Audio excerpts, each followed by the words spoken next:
Quand un verre de vin renversé ruine le costume de créateur du milliardaire Vinicius Dantas, cela aurait dû se terminer par un désastre pour Isadora, une étudiante à bout de ressources. Au lieu de cela, cela déclenche une offre qui va changer sa vie et une histoire d'amour qu'aucun d'eux n'avait prévue. Avant de commencer l'histoire, dites-nous dans quel coin du monde vous nous suivez aujourd'hui. Le gala de charité brillait de luxe. Des lustres en cristal pendaient au plafond. De la musique classique jouait doucement en arrière-plan et des serveurs se déplaçaient gracieusement entre les tables de l'élite de Rio de Janeiro. Pour Isadora Santos, une étudiante en lettres, de 25 ans travaillant comme serveuse pour payer ses factures, c'était un monde étranger. Souviens-toi, évite tout contact visuel à moins qu'on ne te parle. Anne-Maria, la chef des serveuses, lui avait donné pour consigne plus tôt. Sers simplement et efface-toi. Isadora hocha la tête, lissant son uniforme noir uni. Ses pieds lui faisaient déjà mal dans les chaussures empruntées, d'une taille trop petite, mais elle avait besoin de ce travail. Avec ses prêts étudiants qui s'accumulaient et le loyer dû la semaine prochaine, elle ne pouvait pas se permettre de se plaindre. Elle équilibrant soigneusement un plateau de verre de vin rouge, se déplaçant entre les tables où les femmes ruisselaient de diamants et les hommes discutaient d'affaires valant des millions. Le contraste entre leur monde et le sien la faisait se sentir invisible, comme elle était censée l'être. « Excusez-moi », dit-elle doucement, offrant le plateau à un groupe de messieurs âgés. C'est alors que cela s'est produit. Alors, qu'elle se retournait pour aller à la table suivante, un grand homme en costume chair recula soudainement de sa conversation, entrant en collision avec elle. Le plateau bascula, et tout sembla bouger au ralenti. Des verres à vin chutèrent dans les airs. Un liquide rouge foncé éclaboussa directement une chemise blanche immaculée et une veste de costume de créateur. Le silence tomba dans la salle. Les têtes se tournèrent, des soupirs résonnèrent. Isadora se figea d'horreur en réalisant qui se tenait devant elle, portant maintenant la plus grande partie d'une bouteille de Cabernet Sauvignon. Vinicius Leal Dantas, l'homme d'affaires milliardaire de 59 ans, connu pour son comportement froid et ses tactiques commerciales impitoyables. Son visage était sur les couvertures de magazines. Son nom était dans les journaux. Et elle venait de ruiner ses vêtements. Je suis tellement désolée, balbutia Isadora, les mains tremblantes, alors qu'elle cherchait les serviettes sur son plateau. S'il vous plaît, laissez-moi vous aider. Je ne vous ai pas vu. Vinicius la regarda, son expression impénétrable. Ses yeux, un bleu, profond saisissant qui semblait déplacé avec ses traits sévères, se sont verrouillés avec les siens pendant un moment qui a semblé éternel. Tout le monde attendait l'explosion, qu'il exige qu'elle soit renvoyée sur le champ. Au lieu de cela, il a simplement dit « Oubliez ça !» et s'en est allé, laissant Isadora tremblante. Maria accourut, le visage pâle. « Vous vous rendez compte de ce que vous avez fait? C'est Vinicius Leal Dantas. Il pourrait fermer toute notre entreprise d'un seul coup de fil. C'était un accident, » chuchota Isadora, retenant ses larmes. « Nettoyez ça immédiatement, » siffla Maria. « Ensuite, attendez-moi dans la cuisine. Je ne veux pas que vous serviez qui que ce soit d'autre ce soir. » Pour le reste de la soirée, Isadora se cacha dans la cuisine, lavant des verres et s'attendant à être renvoyée à tout moment. Lorsque son service s'est terminé, elle s'est faufilée dans les toilettes des employés et a pleuré, le mascara coulant sur son visage. Son reflet dans le miroir montrait une jeune femme aux yeux fatigués et aux épaules lourdes d'inquiétude. « Reprends-toi, dit-elle à son reflet. Ce n'est qu'un travail, tu en trouveras un autre. » Mais les emplois n'étaient pas faciles à trouver, surtout ceux qui étaient suffisamment bien rémunérés pour couvrir ses dépenses tout en lui permettant de suivre des cours. Elle s'est éclaboussée de l'eau sur le visage, a essuyé ses larmes et s'est préparée à faire face aux conséquences qui l'attendaient. À sa grande surprise, Maria ne l'a pas renvoyée. « Ça, Monsieur Dantas n'a pas déposé de plainte, » a-t-elle dit, semblant perplexe. « Mais ne crois pas que tu es tiré d'affaire. Une autre erreur comme ça, et c'est fini. Compris? »« Oui, madame. Merci. » Le trajet en bus jusqu'à son petit appartement dans un quartier modeste a duré près d'1 heure. Alors que les lumières de la ville se brouillaient à l'extérieur de la fenêtre, Isadora n'arrivait pas à se débarrasser du souvenir des yeux de Vinicius Leal Dantas.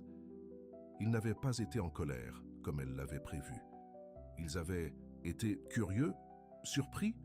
Elle n'arrivait pas à cerner l'émotion, mais ce n'était pas la fureur qu'elle avait anticipée. Son appartement était minuscule, mais propre. Des livres remplissaient toutes les surfaces disponibles, son seul plaisir. Là où d'autres dépensèrent de l'argent en vêtements ou en sorties nocturnes, Isadora achetait des livres, principalement d'occasion, à la boutique d'occasion, où elle travaillait parfois le week-end. Sa colocataire, Camilla, dormait déjà. Isadora s'est tranquillement préparé une tasse de thé et s'est blottie dans le siège de la fenêtre avec son exemplaire usé de Orgueil et préjugés. Les livres avaient toujours été son échappatoire, sa fenêtre sur des mondes qu'elle ne connaîtrait jamais dans la vraie vie. Au moins, Elizabeth Bennet a tenu tête à M. Darcy, murmura-t-elle à elle-même. Je suis juste restée là comme un lapin effrayé. Le lendemain matin, la vie a repris son cours normal.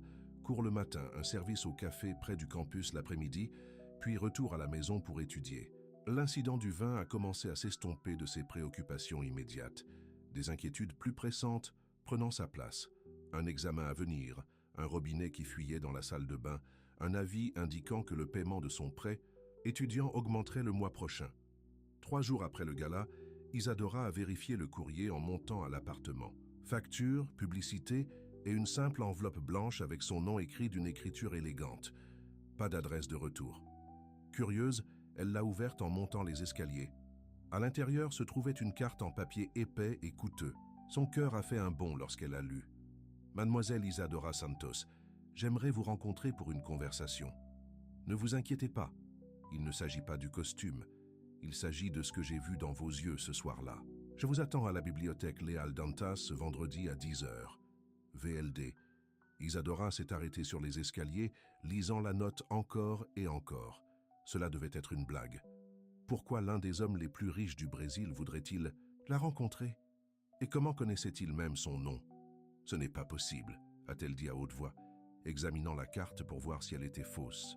Mais le papier était trop cher, l'écriture trop raffinée pour être une farce de l'un de ses amis.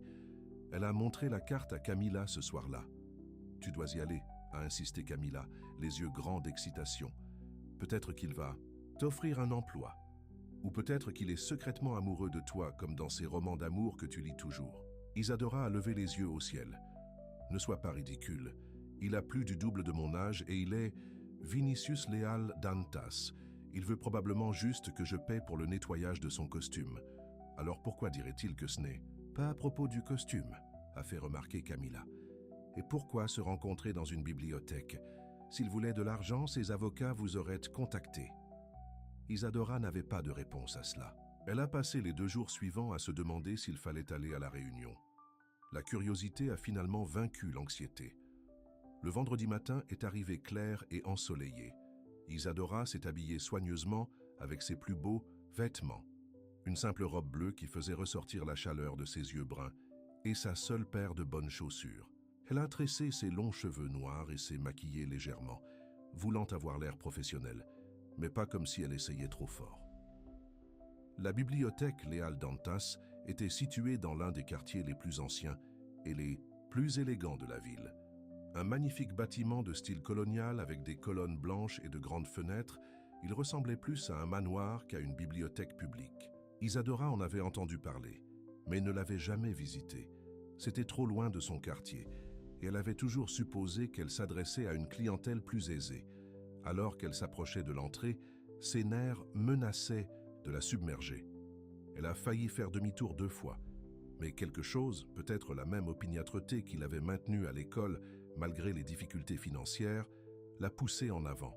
L'intérieur était encore plus impressionnant que l'extérieur. Fin plafond, murs tapissés de rayonnage atteignant le sommet, coins lecture confortables dispersés partout.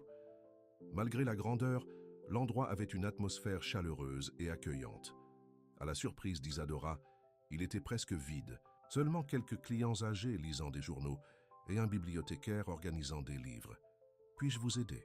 demanda le bibliothécaire. « Je suis là pour rencontrer M. Dantas », répondit Isadora, sa voix à peine au-dessus d'un murmure. L'expression du bibliothécaire est passée d'un intérêt poli à la surprise. « Oh, oui, il attend dans la salle de lecture privée. Suivez-moi, s'il vous plaît. » Elle a conduit Isadora à travers la salle principale et dans un couloir jusqu'à une porte marquée « Collection privée ». Frappant doucement, elle a appelé « Monsieur, votre invité est arrivé. Faites-la entrer », a dit une voix grave de l'intérieur. Le bibliothécaire ouvrit la porte et fit signe à Isadora d'entrer. Le cœur battant, elle entra dans la pièce. Elle était plus petite que la bibliothèque principale, mais non moins impressionnante. Des livres qui semblaient rares et précieux remplissaient les étagères. Une grande fenêtre donnait sur un jardin, remplissant l'espace de lumière naturelle. Au centre se trouvait une table ronde où Vinicius Leal Dantas était assis, ayant un aspect complètement différent de l'homme d'affaires sévère qu'elle avait rencontré au gala. Sans son costume formel, vêtu plutôt d'une simple chemise, à boutons avec les manches retroussées, il semblait plus humain, moins intimidant. Ses cheveux argentés étaient légèrement ébouriffés et les traits durs de son visage semblaient plus doux à la lumière du matin. « Mademoiselle Santos », dit-il, se levant à son entrée. « Merci d'être venue. Je n'étais pas tout, à fait sûr que vous le feriez. J'ai presque ne pas venir, a-t-elle admis, puis s'est mordu la lèvre, se demandant si l'honnêteté était la meilleure approche. À sa grande surprise, il a souri, une petite expression fugace qui a transformé son visage. « S'il vous plaît, asseyez-vous. » Isadora prit la chaise en face de lui, les mains serrées dans son giron pour cacher leur tremblement. « Monsieur Dantas, je veux m'excuser à nouveau pour ce qui s'est passé au gala. Il leva une main pour l'arrêter. Comme je l'ai dit dans ma note, il ne s'agit pas du costume. Il s'agit de quelque chose d'autre. Je ne comprends pas. Vinicius l'a étudié un instant avant de parler. Cette bibliothèque a été fondée par ma défunte épouse, Elena. C'était son projet de passion. Lorsqu'elle est décédée, il y a 5 ans, je l'ai maintenue en activité en sa mémoire. Mais ces derniers temps, je me suis interrogé sur son but. Elle reçoit moins de visiteurs chaque année. Le conseil d'administration veut la fermer, vendre la propriété. Isadora a regardé autour de l'espace magnifique. Ce serait dommage, c'est charmant. Oui, ça l'est, mais un bâtiment n'est qu'un bâtiment sans but, sans vie. Il fit une pause, semblant choisir ses mots avec soin. Le soir du gala, lorsque notre malheureuse collision s'est produite, j'ai vu quelque chose dans votre expression qui m'a rappelé Elena. Pas de ressemblance physique, a-t-il ajouté rapidement, voyant sa confusion. Mais une qualité, authenticité, passion. Isadora s'est déplacée mal à l'aise sur sa chaise. « Monsieur Dantas, je ne suis pas sûr de ce que cela a à voir avec moi. J'ai fait des recherches sur vous après l'événement, a-t-il dit. J'espère que vous ne trouvez pas cela intrusif, mais j'étais curieux. J'ai appris que vous étudiez la littérature, que vous travaillez à plusieurs emplois pour payer vos études. La société de traiteurs parle beaucoup de votre éthique de travail malgré l'incident. » Ses joues brûlaient d'embarras, mais elle a maintenu son regard. « J'ai une proposition pour vous, » a poursuivi Vinicius. « Cette bibliothèque a besoin d'une nouvelle orientation, d'une nouvelle énergie. Quelqu'un qui comprend à la fois les livres et les personnes qui en ont besoin. Je recherche quelqu'un pour développer et gérer un programme de sensibilisation communautaire pour rendre cet endroit à nouveau pertinent. » Isadora cligna des yeux de surprise. « Et vous me considérez, moi ? Mais je n'ai aucune expérience en bibliothéconomie ou en gestion. L'expérience peut être acquise, la passion ne le peut pas. De plus, vous ne seriez pas seul. Le personnel actuel vous soutiendrait. » Il s'est légèrement penché en avant. « Le poste offre un salaire qui vous permettrait de vous concentrer sur vos études sans avoir besoin de plusieurs emplois. Et des horaires flexibles. » Cela semblait trop beau pour être vrai. « Pourquoi moi ?» demanda-t-elle franchement. « Il doit y avoir des dizaines de personnes qualifiées que vous pourriez embaucher. » Vinicius se leva et alla à la fenêtre, le dos tourné vers elle. Pendant un instant, il a gardé le silence, regardant le jardin. Lorsqu'il s'est retourné, son expression était plus vulnérable qu'elle ne l'aurait cru possible pour un homme aussi puissant. « Quand Elena est morte, quelque chose en moi est mort aussi. La partie qui pouvait voir la beauté, la possibilité. Cette bibliothèque était son cœur, et je l'ai laissée dépérir parce que je ne pouvais pas ressentir ce qu'elle ressentait pour elle. » Il a rencontré directement les yeux d'Isadora. « Ce soir-là, lorsque vous m'avez regardé, terrifié, oui, mais aussi avec une émotion si ouverte, c'était comme si on me réveillait. Je me suis souvenu de ce que c'était que de ressentir quelque chose de réel, pas les interactions calculées auxquelles je me suis habitué dans les affaires. » Isadora ne savait pas comment répondre à une telle honnêteté brute. Réfléchissez-y, a-t-il dit, retrouvant son comportement professionnel. Prenez le week-end pour examiner mon offre. Voici ma carte avec mon numéro privé. Appelez-moi lundi pour me faire part de votre décision. Toujours stupéfaite, Isadora se leva et accepta la carte. Je le ferai. Merci pour cette opportunité, monsieur Dantas. Vinicius, a-t-il corrigé. Si nous devons travailler ensemble, je préférerais que nous utilisions les prénoms. Vinicius, a-t-elle répété, le nom semblant étrange sur sa langue. Alors que le bibliothécaire la faisait sortir, Isadora avait l'impression de marcher dans un rêve. Le monde familier semblait altéré, comme si tout était désormais possible. Dans le trajet en bus de retour, elle a retourné la carte de visite encore et encore dans ses mains.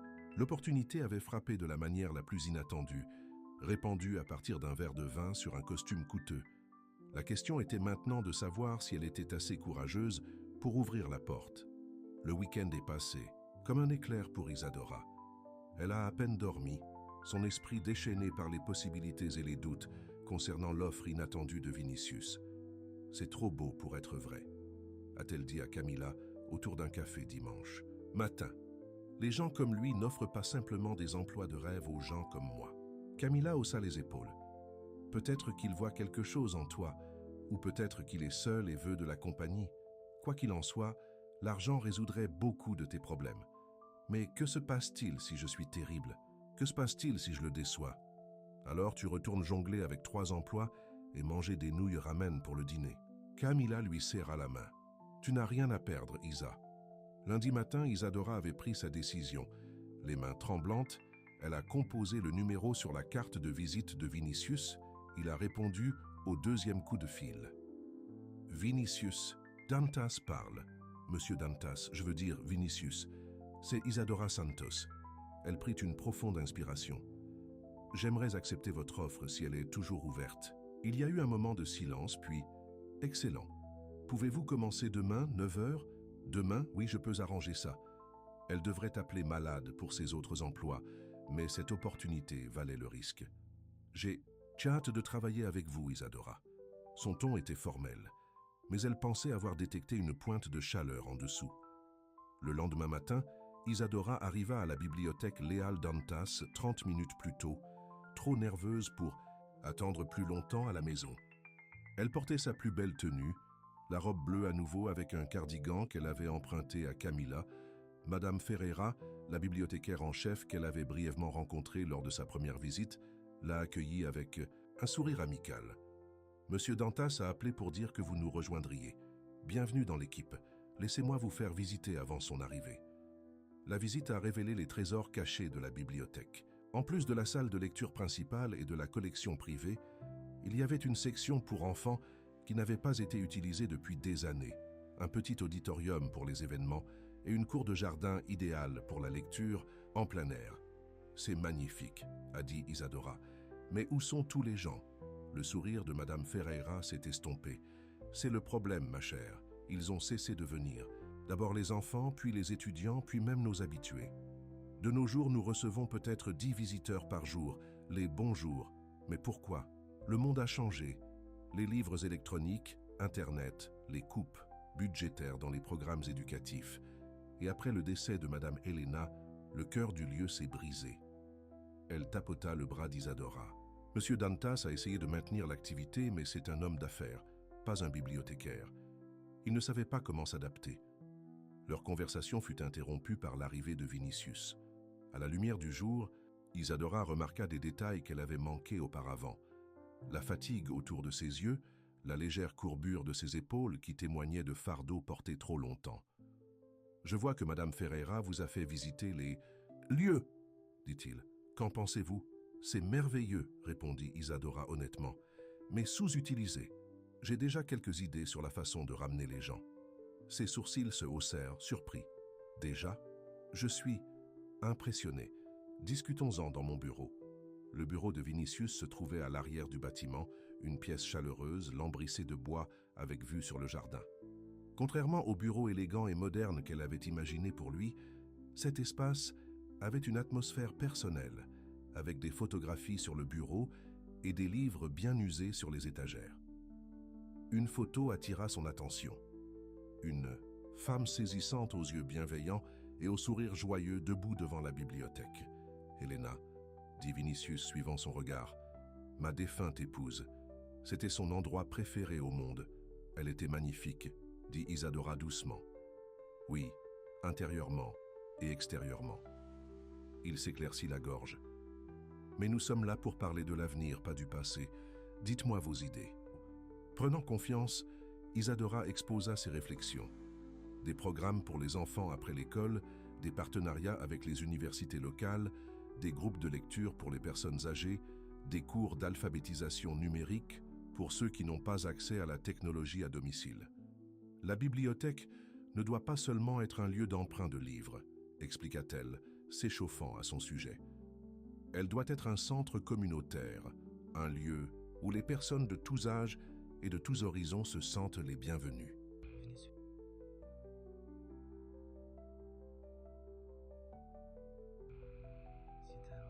ressources du personnel, comme un site naturel, programme la foi de pourrions. Trouver des bénévoles à l'université. Il hocha lentement la tête. Je vous donnerai un budget et plein pouvoir pour mettre en œuvre vos idées. Si elles fonctionnent, nous développerons. Isadora n'en croyait pas sa chance. Merci pour cette opportunité. Je ne vous décevrai pas. J'ai le sentiment que non, dit-il, un soupçon de sourire adoucissant ses traits. Maintenant, laissez-moi vous montrer votre bureau. Son bureau s'avéra être une petite pièce attenante à la section enfants, avec un bureau, un ordinateur et des étagères vides attendant d'être remplies. Ce n'était pas grand-chose, mais pour Isadora, qui n'avait jamais eu d'espace professionnel personnel, cela ressemblait à un palais. « Je vous laisse vous installer, » dit Vinicius. « J'ai des réunions en ville aujourd'hui, mais je viendrai vérifier demain pour voir comment vous allez. » Après son départ, Isadora s'assit à son bureau, submergée par le changement soudain de ses circonstances. Il y a un peu plus d'une semaine, elle était une étudiante en difficulté qui s'inquiétait de payer son loyer. Maintenant, elle avait un bureau, un travail enrichissant et le soutien de l'un des hommes les plus puissants de la ville. Les premières semaines passèrent dans un tourbillon d'activités. Isadora se jeta dans son nouveau rôle avec enthousiasme, travaillant souvent tard le soir sur ses projets. Elle a commencé par le programme pour enfants, contactant les écoles locales et proposant des séances de lecture gratuites après l'école. À sa grande joie, la réponse fut positive. En 2 semaines, la section enfants, autrefois silencieuse, résonna de jeunes voix alors que les enfants découvraient la joie des histoires. Vinicius visitait la bibliothèque presque quotidiennement, bien qu'il essayât de rester en arrière-plan. Parfois, Isadora levait les yeux pour le trouver la regardant de l'autre côté de la pièce, son expression impénétrable. Lorsque leurs regards se croisaient, il acquiesçait poliment et se détournait, mais pas avant qu'elle n'aperçoive quelque chose, de l'approbation, de l'admiration, dans son regard. Un soir, alors qu'Isadora fermait la bibliothèque, après une manifestation pour enfants particulièrement réussie, elle trouva Vinicius l'attendant près de son bureau. « Vous avez fait des merveilles en peu de temps, » dit-il. « La bibliothèque n'a pas été aussi animée depuis des années. » Isadora rougit des éloges. « Ce n'est que le début. J'ai d'autres projets.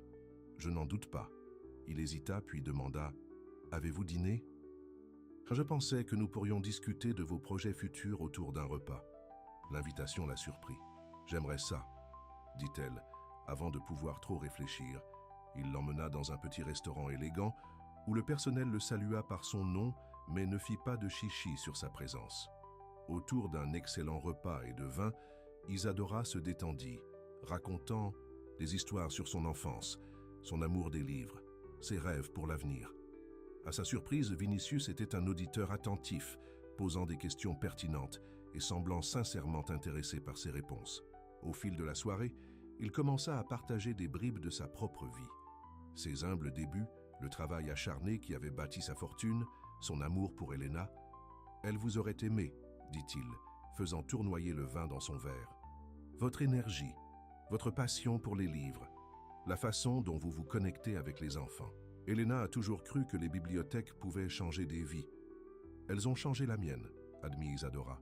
« Les livres étaient mon échappatoire lorsque la vie devenait difficile. Ils m'ont montré différents mondes, différentes possibilités. » Il étudia son visage à la lumière des bougies. Vous êtes une jeune femme inhabituelle, Isadora Santos. La plupart des gens de votre âge courent après la dernière tendance et non pas la préservation des institutions du passé. Peut-être c'est pour ça que je n'ai jamais vraiment trouvé ma place, dit-elle avec un sourire autodérision. J'ai toujours été un peu en décalage avec ma génération. Son expression s'adoucit. Être différente n'est pas un défaut. C'est ce qui fait de vous, vous. Le moment fut chargé de quelque chose qu'Isadora ne pouvait pas nommer précisément. Vinicius était son employeur, un homme plus de 2 fois son âge, toujours en deuil de sa femme. Et pourtant, elle ne pouvait nier le lien qui se formait. Entre eux, une passion partagée pour les livres, pour la préservation de quelque chose de significatif dans un monde en mutation rapide. Alors que Vinicius la ramenait chez elle, ils tombèrent dans un silence confortable. Il s'arrêta devant son immeuble et insista pour la raccompagner jusqu'à la porte. « Merci pour le dîner, dit-elle, et pour tout le reste.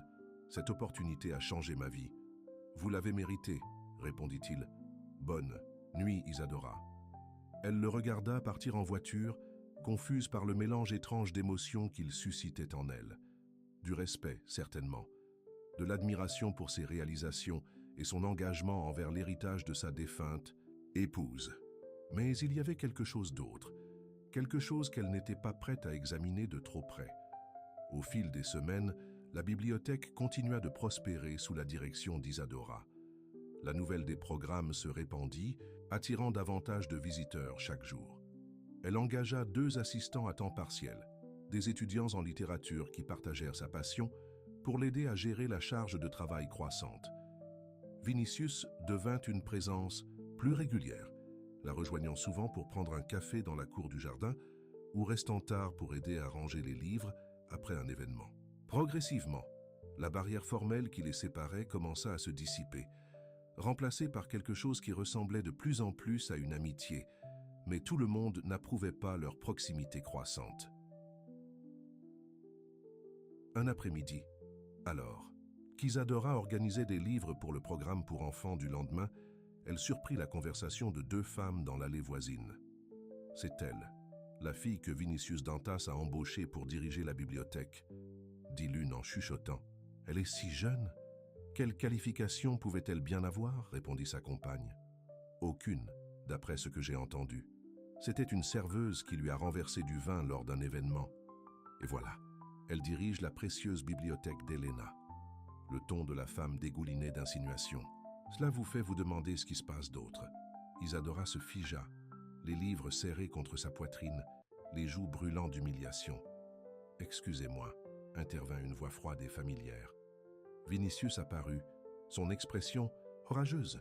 « Je n'ai pu m'empêcher d'entendre votre conversation au sujet de mon employé. » Les femmes pâlirent. « Vinicius, nous étions juste en train de répandre des ragots malveillants dans l'institution même que ma femme a construite pour promouvoir l'éducation et la compréhension. » Sa voix était calme mais tranchante comme une lame. Mademoiselle Santos a apporté plus de changements positifs à cette bibliothèque en quelques semaines que quiconque ne l'a fait dans les 5 années qui ont suivi la mort d'Elena. Ses qualifications sont évidentes dans les résultats de son travail. Les femmes murmurèrent des excuses et s'enfuirent. Vinicius se tourna vers Isadora, sa colère s'estompant pour laisser place à l'inquiétude. « Je suis désolé que vous ayez dû entendre cela. » Isadora cligna des yeux pour retenir ses larmes. « Elles ont raison sur un point. Je n'ai pas de vraie qualification pour ce travail. N'importe quoi. Vous avez exactement ce dont cet endroit avait besoin. Du cœur, de la vision et un véritable amour des livres. » Il prit délicatement la pile de livres de ses mains tremblantes. « Ne laissez pas des gens mesquins vous faire douter de vous-même. » Sa gentillesse la désarma presque. Mais les rumeurs à notre sujet, Vinicius soupira. « Les gens parleront toujours. C'est le prix à payer pour être associé à quelqu'un comme moi. » Il la regarda fixement. « Si cela vous dérange trop, je peux me faire rare, visiter la bibliothèque moins souvent. »« Non !» Le mot sortit plus fortement qu'elle ne l'avait prévu. « Je veux dire, c'est votre bibliothèque. Vous devriez être ici autant que vous le souhaitez. Je me fiche de ce que les gens disent. » Mais elle s'en fichait plus qu'elle ne voulait l'admettre. Non pas pour elle-même, mais pour lui. Vinicius lui avait donné une occasion dont la plupart des gens ne pouvaient que rêver. Et elle détestait que sa gentillesse soit transformée en quelque chose de sordide. Ce soir-là, alors qu'elle se préparait pour le coucher, Camilla remarqua sa distraction. Des problèmes au paradis? Isadora lui raconta l'incident à la bibliothèque. Ont-elles tort, cependant? Demanda Camilla. Se passe-t-il quelque chose entre vous deux? Bien sûr que non. C'est mon patron, Camilla. Il est toujours amoureux de sa femme décédée. Camilla lui lança un regard entendu. Mais vous souhaiteriez qu'il y... C'est quelque chose, n'est-ce pas? Isadora commença à le nier puis s'arrêta. Avait-elle des sentiments pour Vinicius? Elle le respectait, appréciait sa compagnie, appréciait ses idées. Mais des sentiments romantiques? L'idée semblait absurde. L'écart d'âge, leurs différents milieux, son chagrin persistant pour Elena. Il y avait trop d'obstacles. Peu importe ce que je ressens, dit-elle finalement. Rien ne peut se passer entre nous. Parce qu'il n'est pas qu'intéressé ou parce que vous avez peur, insista Camilla. Isadora n'avait pas de réponse à cela. Le lendemain matin, Isadora arriva à la bibliothèque pour trouver un colis sur son bureau, une rare première édition de Orgueil et Préjugés, avec une simple note, pour vous rappeler que les premières impressions ne sont pas toujours correctes. Merci d'avoir redonné vie à cet endroit. V. Le cadeau attentionné la toucha profondément. Comment avait-il su que c'était son livre préféré? L'avait-elle mentionné lors d'une de leurs conversations? Le fait qu'il se souvienne d'un tel détail, qu'il ait pris la peine de trouver cette édition spéciale, signifiait plus qu'elle ne pouvait l'exprimer. Lorsque Vinicius arriva plus tard ce matin-là, elle alla à son bureau pour le remercier. « C'est trop », protesta-t-elle. « Les premières éditions sont précieuses. Les livres doivent être entre les mains des gens qui les aiment vraiment, » répondit-il. « Elena m'a appris cela. D'ailleurs, voir votre visage tout à l'heure valait tous les sous. » Leurs yeux se rencontrèrent et pendant un instant quelque chose de non dit passa entre eux. Puis Vinicius s'éclaircit la gorge et retrouva son attitude professionnelle. « J'ai des nouvelles, dit-il. Le conseil d'administration de la bibliothèque se réunit la semaine prochaine pour examiner vos progrès. Ils voudront une présentation formelle de ce que vous avez accompli et de vos projets pour l'avenir. » L'estomac d'Isadora se serra. « Le conseil? Mais je ne suis là que depuis 1 mois. Et en ce mois, la fréquentation a triplé. La participation au programme a dépassé toutes les projections. Et la bibliothèque a reçu plus de presse positive qu'au cours des 5 dernières années. Sa confiance en elle était évidente. Vous avez gagné le droit de présenter votre vision directement au conseil. Sa foi renforça son courage. Je préparerai quelque chose d'impressionnant. Vous n'avez pas besoin de les impressionner, Isadora. Soyez simplement vous-même. C'est plus que suffisant. En quittant son bureau, elle réalisa que son opinion sur elle était devenue extrêmement importante, plus importante que celle du conseil, plus importante que celle des femmes mondaines bavardes. Quelque part en chemin, cet homme sévère et complexe était devenu important pour elle d'une manière qu'elle n'avait pas prévue.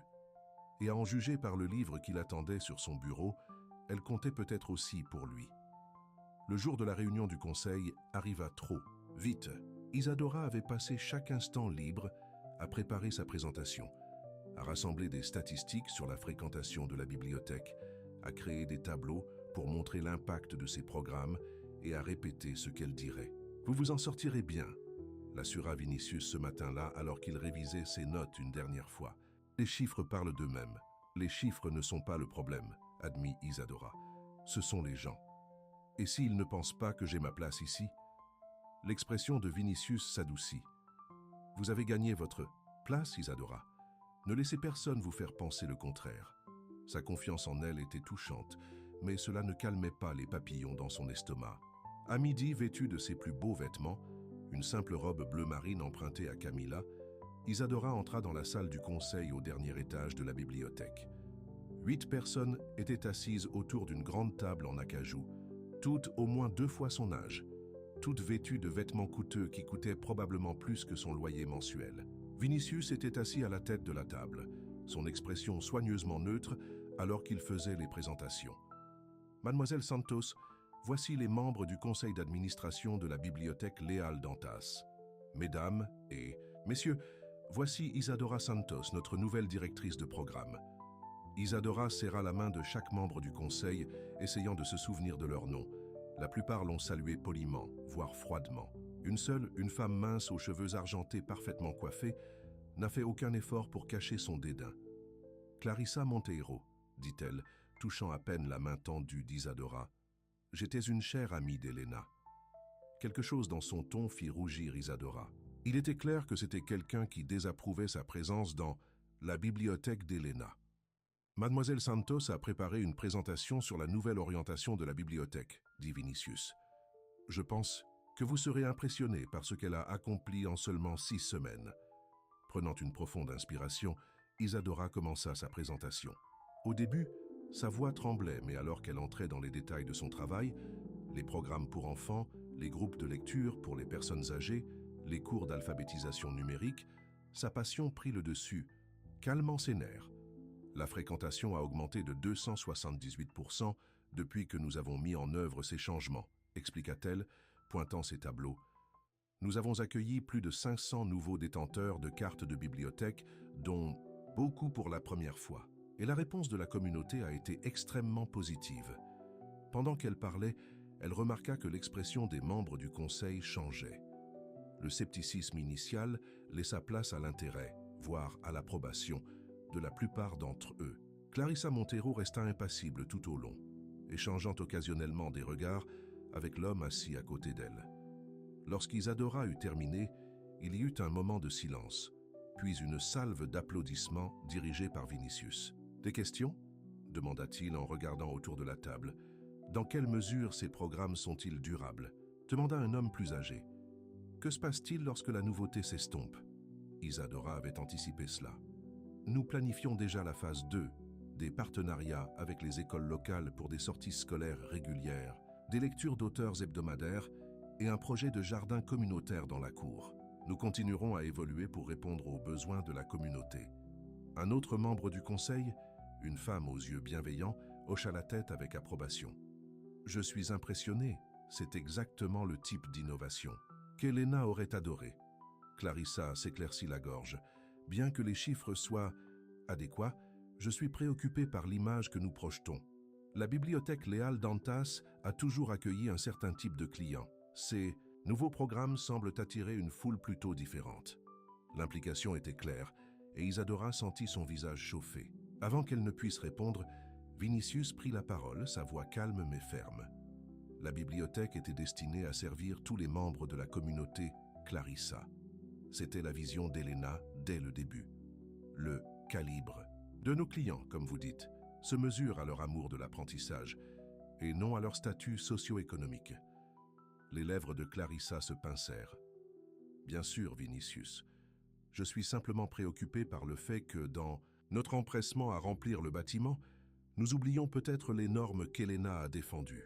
Je pense que Mademoiselle Santos a élevé nos normes et non pas les a abaissées, » répondit Vinicius, son ton ne permettant aucune autre discussion. Le vote, un par un, les membres du conseil votèrent pour approuver les plans et le budget d'Isadora pour les 6 prochains mois. Même Clarissa, après un regard vif de Vinicius, donna un « oui » hésitant.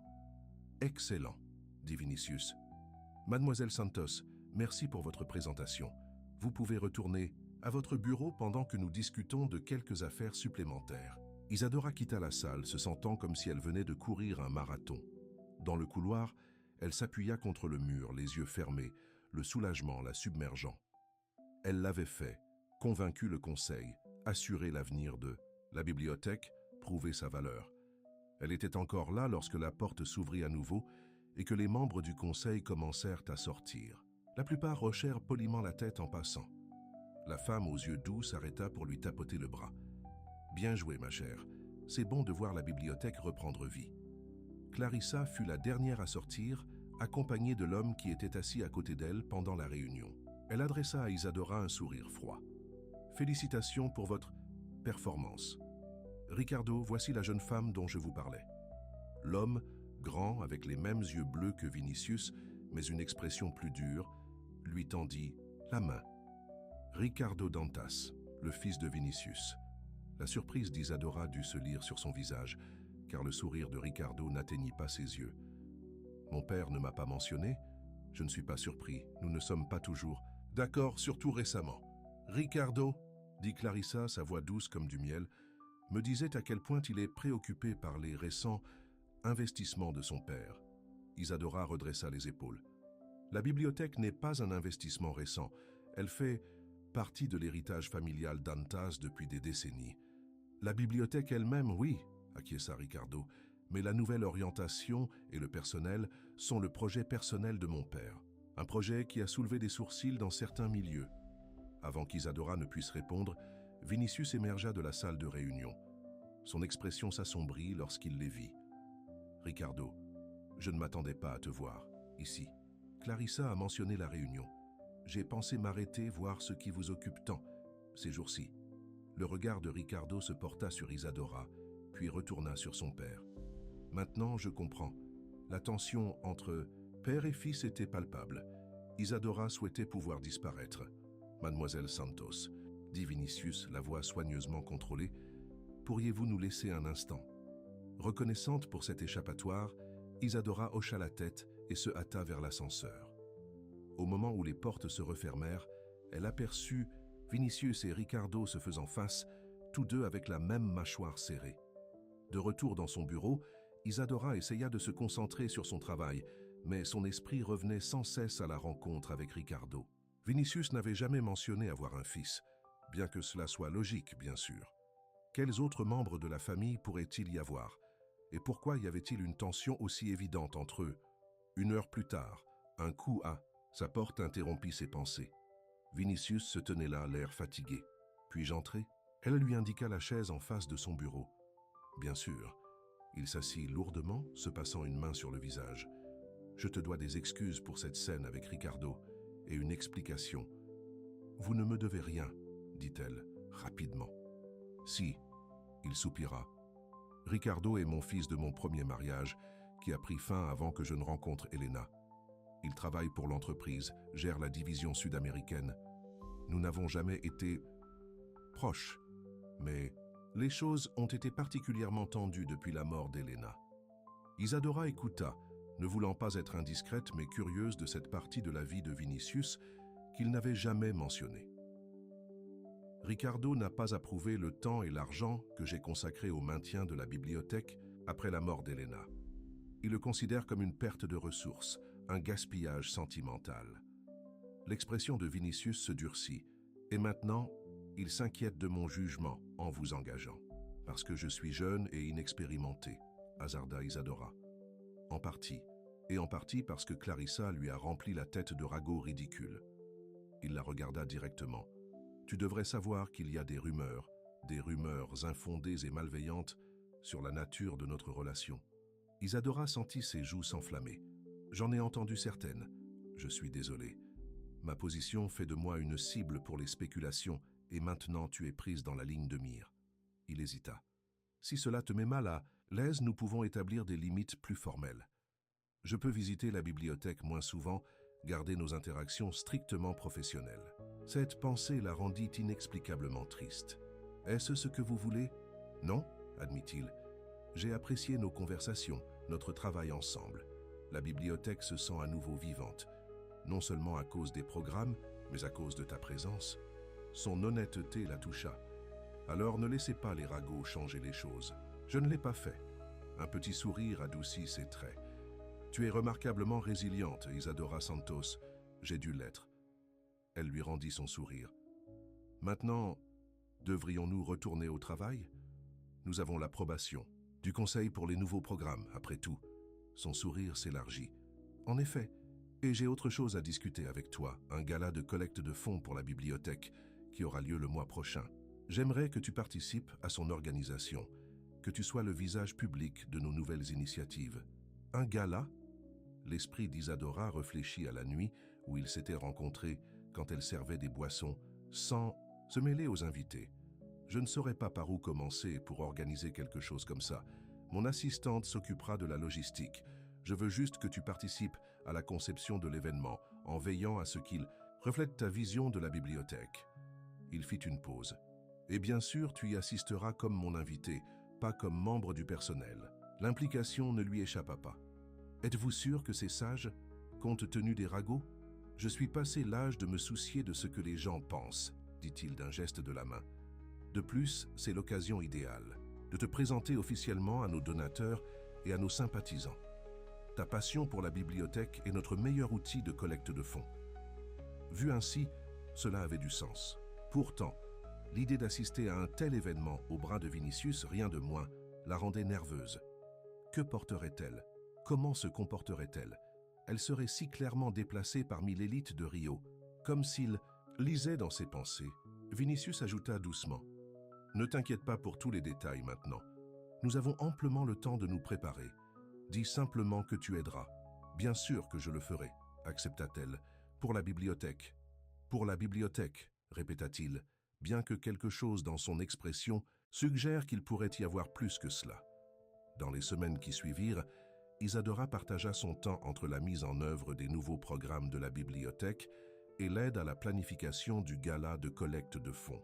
Fidèle à sa parole, l'assistante de Vinicius s'occupa de la plupart des aspects logistiques, mais Isadora fut consultée surtout du thème « Légende littéraire » au menu inspiré de célèbres festins littéraires. Un après-midi, alors qu'ils examinaient la liste des invités dans le bureau de Vinicius, il la surprit avec une question. « Que porteras-tu pour le gala ?» Isadora leva les yeux des papiers, prise au dépourvu. « Je n'y ai pas vraiment pensé. Probablement la robe bleue que je portais à la réunion du conseil. » Vinicius fronça légèrement les sourcils.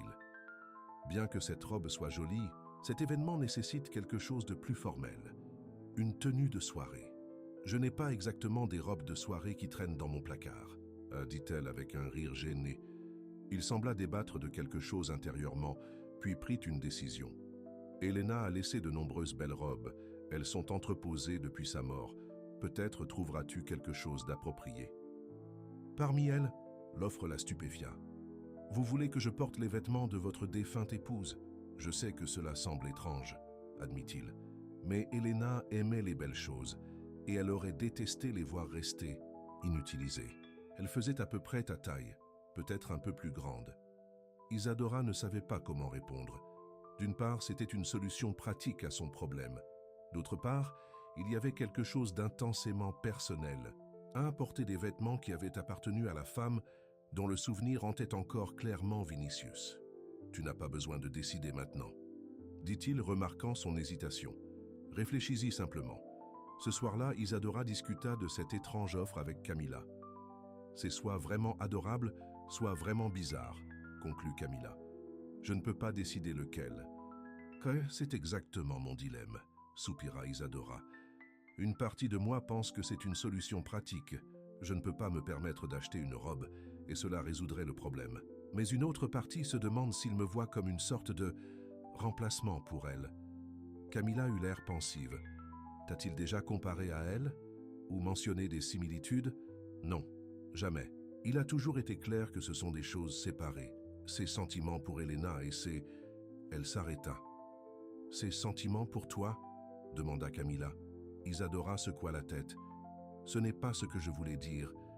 Nous avons une relation professionnelle, avec beaucoup de conversations personnelles, des dîners privés, et maintenant il te propose les vêtements de sa femme décédée. » Camilla leva un sourcil. « Cela ne me semble pas strictement professionnel. »« C'est compliqué, » dit Isadora. « La vie l'est généralement. » Camilla serra la main de son amie. « Fais juste attention. Quoi qu'il se passe entre vous deux, assure-toi que ton cœur est protégé. » Le lendemain, Isadora trouva Vinicius dans la cour du jardin, lisant un livre au soleil de l'après-midi. Il leva les yeux lorsqu'elle s'approcha, marquant sa place du doigt. « J'ai réfléchi à votre offre, » dit-elle sans préambule. À propos des robes d'Elena, il ferma le livre, lui accordant toute son attention. Et c'est une offre généreuse, mais je ne suis pas sûr que ce soit approprié. Je ne voudrais pas que personne pense que j'essaye de prendre sa place. Vinicius resta silencieux un instant, réfléchissant à ses paroles. Personne ne pourrait jamais prendre la place d'Elena, dit-il enfin. Ce n'est pas de cela qu'il s'agit. De quoi s'agit-il alors? Demanda Isadora doucement. Il regarda le jardin, rassemblant ses pensées. À la mort d'Elena, j'ai rangé ses affaires, parce que je ne pouvais pas supporter de les voir. Pendant 5 ans, j'ai vécu entouré de souvenirs, mais incapable d'avancer. Son regard retourna sur Isadora. Jusqu'à ce que tu t'écrases dans ma vie avec un plateau de verres à vin. Malgré elle, Isadora sourit au souvenir. « Tu as redonné vie à la bibliothèque, à beaucoup de choses, continua-t-il. Te proposer les robes d'Elena ne consiste pas à la remplacer. Il s'agit d'être enfin prêt à laisser certaines choses aller, à voir la beauté dans le présent, pas seulement dans les souvenirs. » Ces paroles l'émeuèrent profondément. « Quand vous le dites comme ça, j'aurai l'honneur d'emprunter une de ces robes. » Le soulagement sur son visage était évident. « Merci pour ta compréhension. » Le samedi suivant, Vinicius emmena Isadora chez lui, une belle villa dans l'un des quartiers les plus exclusifs de Rio. Elle essaya de ne pas regarder avec admiration lorsqu'ils passèrent les grilles et remontèrent l'allée sinueuse, bordée d'arbres fleuris. La gouvernante, Maria, les accueillit chaleureusement et les conduisit à une chambre à l'étage qui avait clairement été la salle de bain d'Elena. Des rangées de vêtements de créateurs étaient encore accrochées dans des housses transparentes, des chaussures alignées en dessous, des boîtes à bijoux empilées sur le meuble à coiffer. « Je vais vous laisser les regarder, » dit Vinicius. « Maria vous aidera si vous avez besoin de quelque chose. Prenez votre temps. » Laissée seule avec la gouvernante, Isadora se sentit submergée par la tâche. Ce n'étaient pas seulement des robes, c'étaient des morceaux d'une vie, des restes d'une femme que Vinicius avait profondément aimée. Elle avait un goût exquis, n'est-ce pas? Dit Maria, ouvrant l'une des housses pour révéler une magnifique robe vert émeraude. Oui, acquiesça Isadora. La connaissiez-vous bien? Maria hocha la tête, touchant doucement le tissu de la robe. J'ai travaillé pour eux depuis le début de leur mariage. Elle était gentille, généreuse, beaucoup comme vous, si vous me permettez de le dire. Isadora ne savait pas comment répondre à la comparaison. Vinicius l'aimait beaucoup. Il l'aime toujours, acquiesça Maria. Mais cela ne signifie pas qu'il n'y a pas de place dans son cœur pour un nouveau bonheur. Elle lança un regard significatif à Isadora. Maintenant, allons-nous trouver une robe qui lui coupera le souffle? Isadora voulait protester que sa relation avec Vinicius n'était pas comme ça, mais quelque chose l'arrêta. La vérité était qu'elle n'était plus sûre de ce qu'était leur relation. Employeur et employé, certainement. Amis, oui, mais il y avait des moments, un regard persistant, une touche qui durait une seconde de trop, un sourire partagé, sur une blague privée, qui suggérait la possibilité de quelque chose de plus. Après avoir essayé plusieurs robes, Isadora en trouva une qui semblait parfaite. Une soie bleu foncé qui complétait son teint et lui allait comme si elle avait été faite pour elle, simple mais élégante. Elle la faisait se sentir belle sans avoir l'air d'en faire trop. Lorsqu'elle sortit de la salle d'essayage pour montrer la robe à Maria, elle trouva Vinicius qui attendait à la place. L'expression de son visage, lorsqu'il la vit, lui fit manquer un battement de cœur. « Tu es ?» Il sembla à court de mots. « C'est trop ?» demanda-t-elle nerveusement. « Je peux essayer autre chose ?» « Non, dit-il rapidement. « C'est parfait, tu es parfaite. » L'intensité dans ses yeux la fit rougir. « Merci pour ça, pour tout.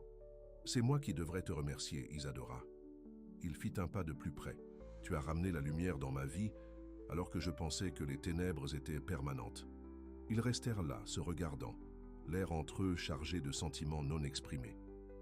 Isadora n'était pas sûre de qui avait bougé, ça le premier, mais soudain ils étaient un plus proches, sa main s'élevant pour lui toucher la joue, son cœur battant si fort qu'elle était sûre qu'il pouvait l'entendre. « Vinicius » murmura-t-elle, ne sachant pas ce qu'elle voulait dire. Une porte claqua quelque part dans la maison, brisant le charme. Ils se séparèrent rapidement, tous deux un peu hébétés. « Père ?» appela la voix de Ricardo d'en bas. « Maria a dit que tu étais à la maison. Nous devons parler de l'accord de Singapour. » Vinicius ferma brièvement les yeux, se composant. « Je devrais m'occuper de ça. »« Bien sûr, » dit Isadora, essayant de paraître normale. « Je vais me changer et je serai prête à partir quand vous aurez terminé. » Il hocha la tête, l'air regretté. « On parlera plus tard. » Alors qu'il partait pour retrouver son fils, Isadora s'affaissa sur une chaise, les jambes soudainement faibles. Qu'à était-il presque arrivé? Et qu'est-ce que cela signifierait pour eux deux si cela avait eu lieu? La nuit du gala arriva dans une atmosphère d'anticipation. La bibliothèque Léal d'Antas avait été transformée. Un éclairage doux illuminait les rayons, des fleurs ornaient chaque table, et des citations d'œuvres littéraires célèbres étaient affichées sur des banderoles élégantes dans tout l'espace. Isadora se tenait dans son bureau, ajustant nerveusement la robe en soie bleue qu'elle avait empruntée à la collection d'Elena. Dans les semaines qui avaient suivi ce moment dans la maison de Vinicius, le presque baiser interrompu par Ricardo, les choses avaient été à la fois plus claires et plus compliquées entre eux. Vinicius avait été occupé par des affaires, se rendant à Singapour pour l'accord que Ricardo avait mentionné. Ils s'étaient appelés presque tous les jours, discutant des affaires de la bibliothèque, mais aussi partageant des histoires personnelles, leurs conversations devenant plus longues et plus intimes, malgré la distance. Pourtant, aucun d'eux n'avait mentionné ce qui était presque arrivé. Cela flottait entre eux, non dit mais impossible à oublier. « Tu es belle », dit une voix familière de la porte. Isadora se retourna pour trouver Vinicius debout là, beau dans un smoking noir, ses yeux chaleureux alors qu'il la regardait. « Merci », dit-elle, lissant nerveusement la robe. « Pour tout, la robe, cette occasion, votre confiance en moi. » Il traversa la pièce pour se tenir devant elle. « La robe n'est que du tissu, c'est toi qui lui donnes vie. » Il hésita puis ajouta doucement « Nous devrions parler de ce qui s'est passé, ou presque, chez moi. » Le cœur d'Isadora s'accéléra. « Oui, nous devrions. Mais pas maintenant, dit-il, regardant sa montre. Les invités vont arriver bientôt et nous avons des responsabilités ce soir. Plus tard, alors. » Elle hocha la tête, à la fois soulagée et déçue par le retard. Plus tard, ils se dirigèrent ensemble vers l'entrée principale pour accueillir les invités qui arrivaient. La liste comprenait de riches donateurs, des personnalités politiques locales, des responsables universitaires et des membres éminents de la société, parmi lesquels Isadora constata avec un sentiment de malaise Clarissa Monteiro et Ricardo. Dantas Ricardo arriva avec une blonde époustouflante au bras. Un mannequin ou une actrice, à en juger par ses traits parfaits et les chuchotements qui suivirent son entrée. Il salua son père froidement, puis lança un regard calculateur sur Isadora. « Alors voici la célèbre Mademoiselle Santos, » dit-il en lui tendant la main. « La femme qui a, à elle seule, revitalisé le projet chéri de ma belle-mère. » Quelque chose dans son ton transformait le compliment en accusation. Isadora conserva son sourire. « La bibliothèque était déjà une institution merveilleuse. J'ai simplement aidé à la connecter à de nouveaux publics. Comme vous. Êtes modeste ?» dit la compagne de Ricardo avec un rire cristallin. « Et quelle jolie robe! Vintage ?» Avant qu'Isadora ne puisse répondre, Vinicius intervint avec aisance. « Mademoiselle Santos a joué un rôle essentiel dans la renaissance de la bibliothèque. Le conseil d'administration est très impressionné par sa vision. » Le sourire de Ricardo n'atteignit pas ses yeux. « Oui, j'ai tout entendu parler de l'enthousiasme du conseil d'administration, le vôtre en particulier, père. » Un silence gêné s'ensuivit. La mâchoire de Vinicius se serra, mais il conserva son calme. « Passez une agréable soirée, » dit-il en les faisant avancer. « Le bar est installé dans la salle des livres rares. » Alors que Ricardo et sa compagne s'éloignaient, Isadora laissa échapper un soupir. C'était tendu. « Ricardo a toujours excellé dans l'art de créer des tensions, » dit Vinicius doucement. « Ne le laissez pas gâcher la soirée. Ce soir, c'est une célébration de ce que vous avez accompli. » L'événement se déroula sans encombre. Les invités semblèrent réellement impressionnés par la transformation de la bibliothèque et répondirent généreusement à l'appel « Au don ». Isadora circula dans la foule, expliquant ses programmes aux donateurs intéressés, sa nervosité initiale s'estompant au fur et à mesure qu'elle parlait du travail qu'elle aimait. Vinicius l'observa de l'autre côté de la salle, la fierté évidente dans son expression. Chaque fois que leurs regards se croisaient, ils échangeaient un sourire qui ressemblait à une conversation privée au milieu de la foule. Vers la fin de la soirée, Vinicius tintina son verre pour attirer l'attention de tous. La salle se tut tandis qu'il se tenait sur la petite scène installée pour l'occasion. « Je vous remercie tous d'être venus ce soir et pour votre généreux soutien à la bibliothèque Léal Dantas. » commença-t-il. « Comme beaucoup d'entre vous le savent, cette institution était le projet passionnel de ma défunte épouse, Elena. Pendant des années après sa mort, elle a continué d'exister, mais sans l'esprit, la vie qu'elle y avait apportée. » Son regard trouva Isadora dans la foule. « Il y a 6 mois, parce que certains pourraient qualifier de heureux hasard, impliquant un plateau de verres à vin, j'ai rencontré quelqu'un qui m'a rappelé à quoi ressemblait la passion. Isadora Santos est venue à la bibliothèque sans qualification formelle, mais avec quelque chose de bien plus précieux, un amour sincère des livres et la conviction qu'ils devraient être accessibles à tous. » Isadora sentit ses joues rougir tandis que les têtes se tournaient pour la regarder. Les résultats parlent d'eux-mêmes, continua Vinicius. La fréquentation a quadruplé. De nouveaux programmes touchent des populations qui n'avaient jamais mis les pieds dans ce bâtiment. La bibliothèque est à nouveau vivante, au service de toute la communauté, comme Elena l'avait toujours souhaité. Il leva son verre. Ce soir, nous célébrons donc non seulement le passé de la bibliothèque Léal d'Antas, mais aussi son avenir. Et nous remercions la jeune femme remarquable qui nous a aidés à nous souvenir de ce que cet endroit est censé être.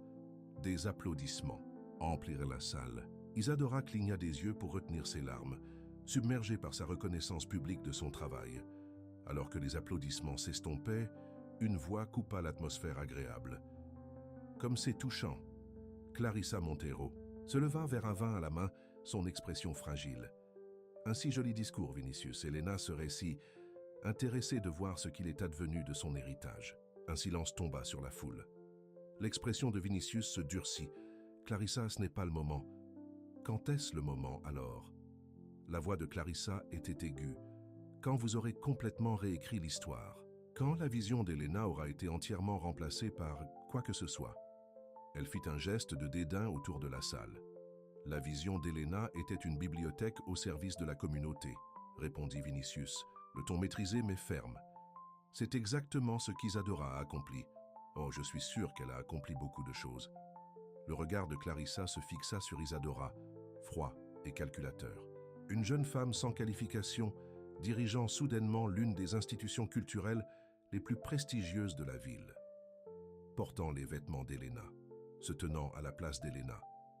Il faut admirer une telle ambition.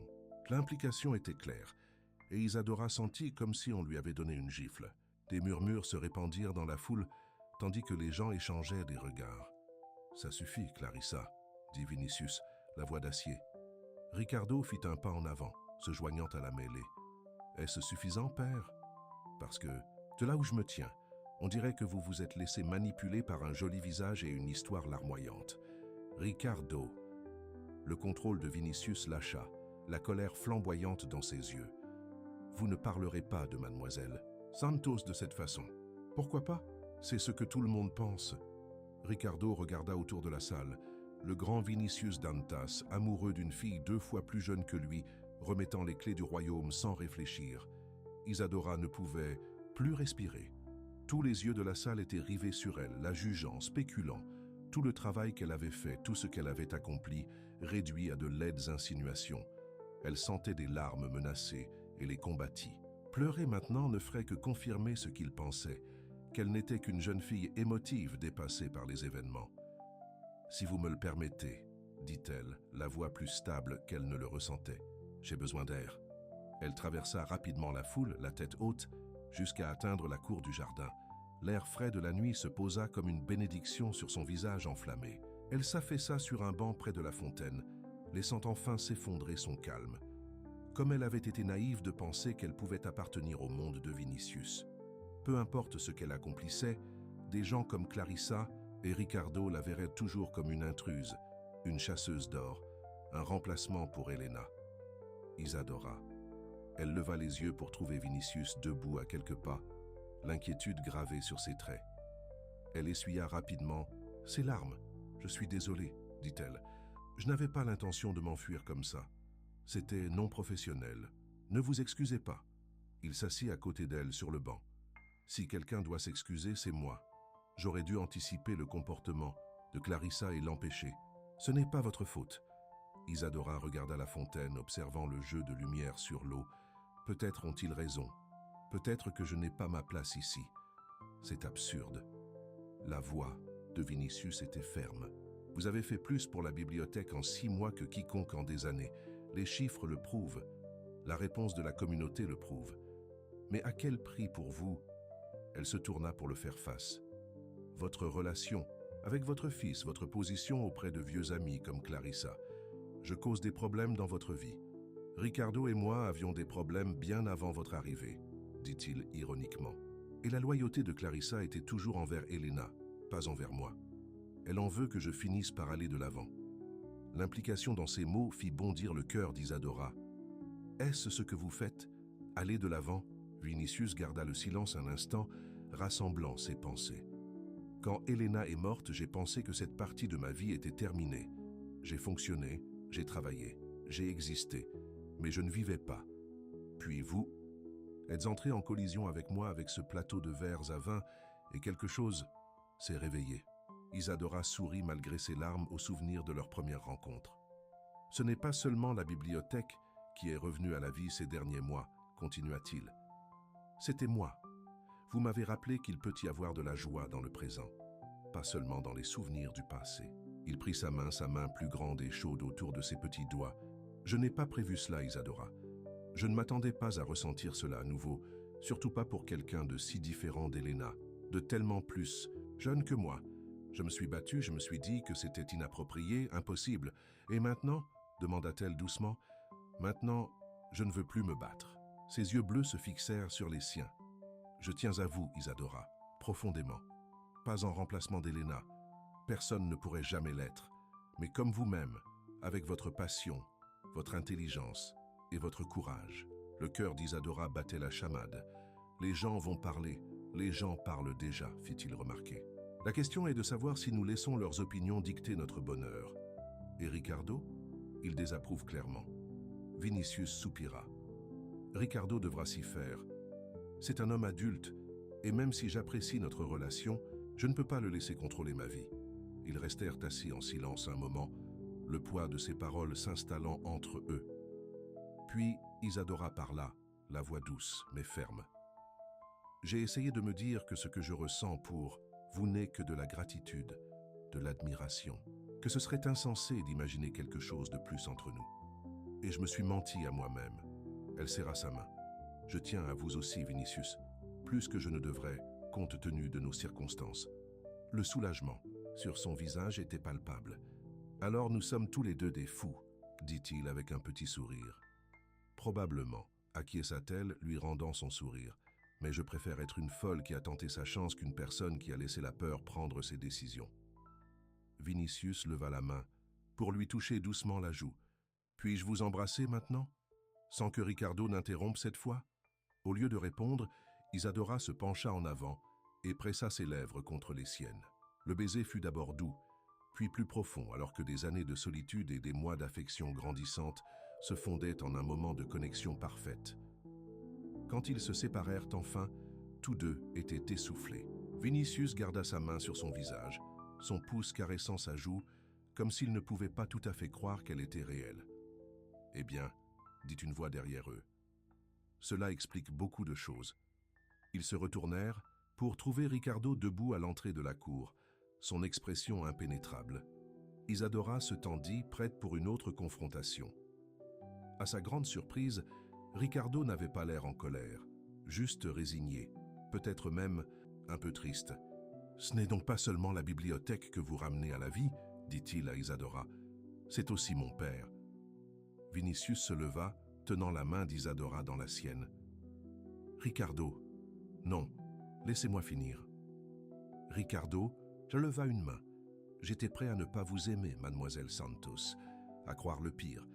Mais en vous regardant ce soir, comment vous avez parlé de la bibliothèque, comment les gens vous ont répondu, il est clair que votre passion est authentique. Et en voyant mon père maintenant, il secoua la tête. Je ne l'ai pas vu aussi vivant depuis des années. » Isadora était sans voix. C'était la dernière réaction à laquelle elle s'attendait. « Ne vous méprenez pas, » continua Ricardo. « Je pense toujours que c'est compliqué, potentiellement désordonné. La différence d'âge, vos positions, le conseil d'administration, la presse.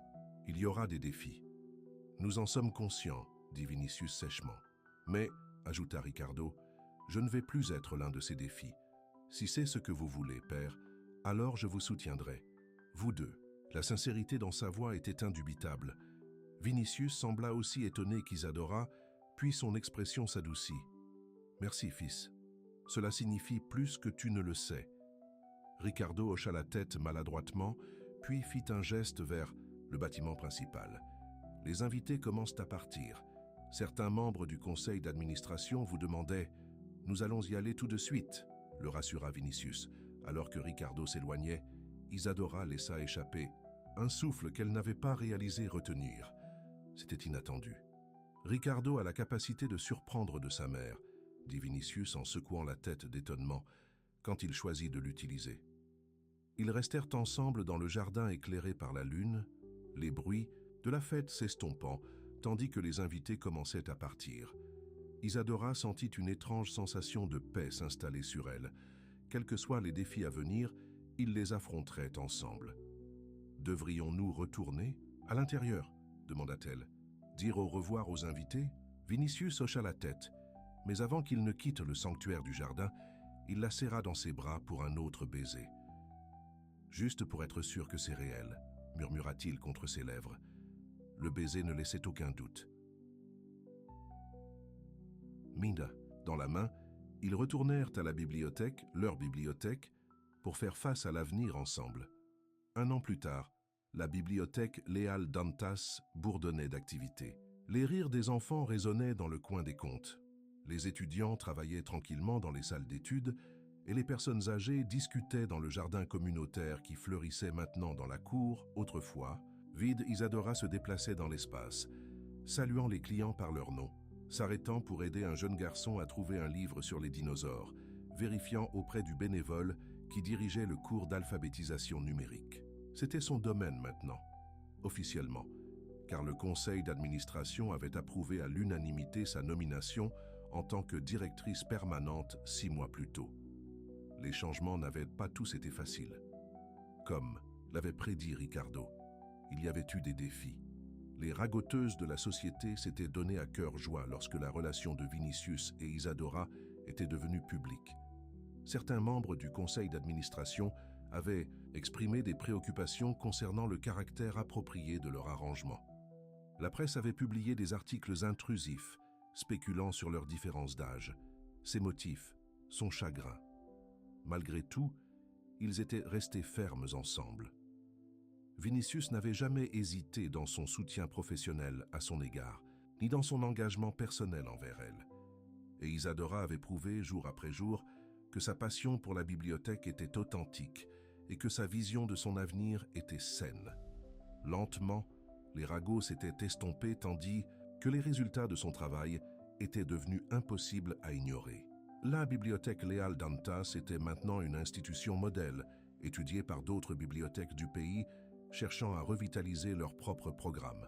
« Excusez-moi, mademoiselle Santos. » Une jeune femme s'approcha, tenant un bambin par la main. « Je voulais juste vous remercier pour le programme de lecture parent-enfant.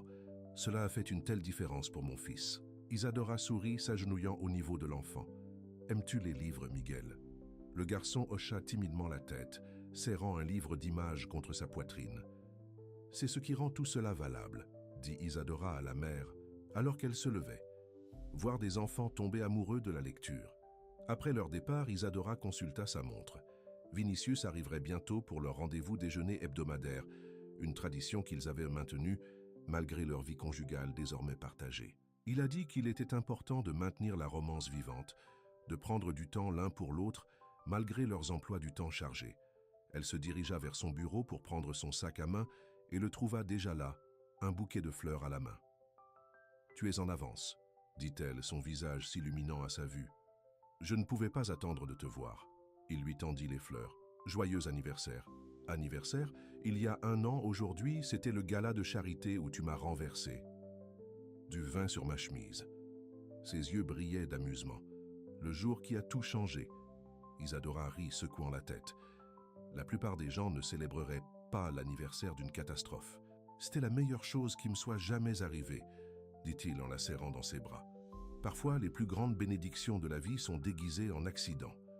Alors qu'elle se tenait dans ses bras, dans la bibliothèque, qu'ils aimaient tous les deux, entourés de la communauté qu'ils servaient, Isadora sut qu'il avait raison. Ce qui avait commencé par un verre de vin renversé était devenu le chapitre le plus riche et le plus enrichissant de sa vie. Une histoire de seconde chance, d'amour inattendu, de découverte d'un but. « Je t'aime », dit-elle, les mots venant facilement maintenant après des mois à les dire. « Et je t'aime », répondit-il, la regardant intensément, ce qui lui faisait toujours battre le cœur. Plus que je ne l'aurais jamais cru possible à nouveau. Leurs lèvres se rencontrèrent dans un tendre baiser, scellant les promesses tenues et celles à venir. Autour d'eux, la bibliothèque poursuivait son rythme quotidien, Des livres étaient prêtés, des questions étaient posées, des vies étaient enrichies par la connaissance et les histoires. C'était, pensa Isadora, la fin heureuse parfaite, ou plutôt le début parfait, de leur histoire d'amour inattendue.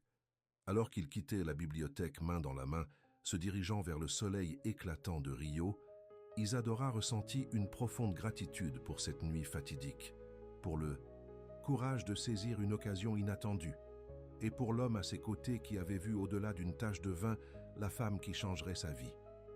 Certains pourraient appeler cela un accident, mais Isadora savait mieux. C'était le destin.